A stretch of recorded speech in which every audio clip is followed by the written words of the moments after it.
Hey guys, today I'm going to tell you how to allow access photos in Instagram. If you're using Instagram and you want to allow photos to your Instagram app, so let's see how can you do this.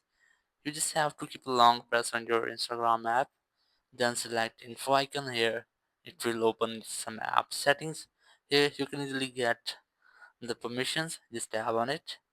And permission, you just have to look for photos and videos, just tap on it.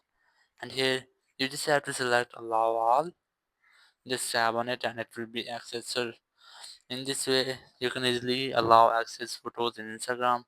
But if you won't get the settings here, you must have to go back, go for main settings. In setting you just have to look for apps, select it, then select all apps, and here you just have to look for Instagram. Here's that, just tap on it and then select permissions. In permission, just look for photos and videos, and here you just have to select always allow all. In this way, you can easily allow access to photos in Instagram. Thank you very much for watching the video, and the next video, bye bye.